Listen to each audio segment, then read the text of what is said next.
18वीं और 19वीं सदी में हुए पुनर्जागरण का देश में आजादी के आंदोलन को मजबूती देने में बड़ा रोल रहा। उस दौरान कई धर्म सुधार आंदोलन हुए। ऐसा ही एक धर्म सुधार आंदोलन 1920 से 1925 के बीच सिखों में हुआ। स्वाधीनता संग्राम के दौरान ऐसे कई संघर्ष हुए जिनकी वजह से सामाजिक चेतना पैदा हुई। वो देश जो अलग अलग समुदायों के बीच बटा हुआ था, उसे एक करने वाले इस तरह के आंदोलनों की वजह से आजादी की लड़ाई और आसान हो गई। पंजाब में ऐसे कई धार्मिक आंदोलन हुए जो आगे चलकर स्वतंत्रता के संघर्ष बने। इनमें अकाली और बब्बर अकाली आंदोलन के नाम हैं। आजादी की लड़ाई में गुरुद्वारा रकाबगंज साहिब का अहम किरदार है। सिख धर्म के 9वें गुरु श्री तेग बहादुर जी महाराज के नाम पर बने इस पवित्र धाम को अंग्रेजी हुकूमत बर्दाश्त नहीं करती थी।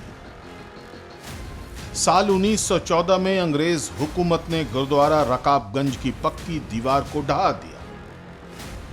अंग्रेजों को अंदाजा नहीं था कि उनके इस करतूत का नतीजा क्या निकलेगा। रकाबगंज गुरुद्वारे की दीवार ढहने के बाद देश भर के सिख अंग्रेजों से नफरत करने लगे। पंजाब में अंग्रेजों के खिलाफ शहीद जत्थे का गठन हो गया। दीवार की मरम्मत कराने के लिए अकालियों ने आंदोलन छेड़ दिया। सिखों के आक्रोश को देखकर अंग्रेजों ने रकाबगंज गुरुद्वारे की दीवार दोबारा दुरुस्त तो करवा दी, लेकिन अकाली अंग्रेजों के निशाने पर आ गए। अंग्रेजी सरकार ने कई गुरुद्वारों को विवादित संपत्ति घोषित कर कब्जे की कोशिशें शुरू कर दी। इसी बीच गांधी जी ने असहयोग आंदोलन छेड़ दिया। सिख समुदाय ने इसमें बढ़ चढ़कर हिस्सा लिया। असहयोग आंदोलन के दौरान अकालियों के दृढ़ संकल्प और जुझारूपन ने गांधी जी को बहुत प्रभावित किया। अहिंसक आंदोलन के जरिए अकालियों ने अंग्रेजों को झुकने पर मजबूर किया था। 16 जनवरी 1922 को असहयोग आंदोलन में गिरफ्तार 196 अकालियों को अंग्रेजों ने रिहा किया था। सिखों का सुधार आंदोलन गुरुद्वारों के शुद्धिकरण और नियंत्रण से संबंधित था। इस कड़ी में 1920 के दशक में अकाली आंदोलन शुरू हुआ।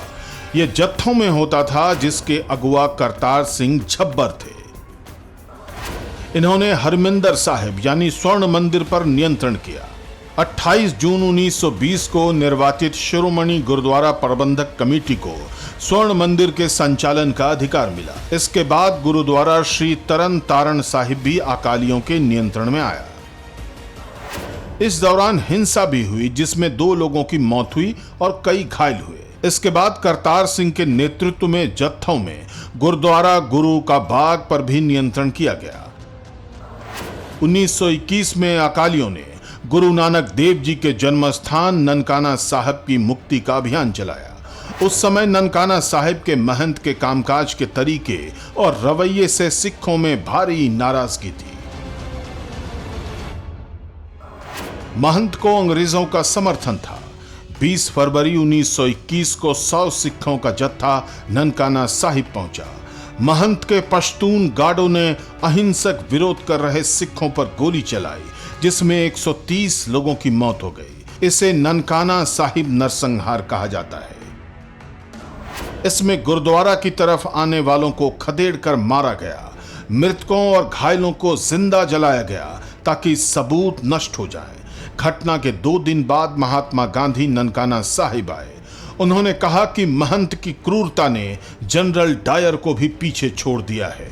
इससे सिख गांधी जी के असहयोग आंदोलन की तरफ आकर्षित हुए। लेकिन आगे चलकर अकाली आंदोलन से निकलकर बब्बर अकाली आंदोलन चला। इसने सिखों के कत्लेआम की खिलाफत में हिंसा का रास्ता चुना। बब्बर अकाली में पूर्व ब्रिटिश सैनिक और गदर पार्टी के कई नेता शामिल हुए।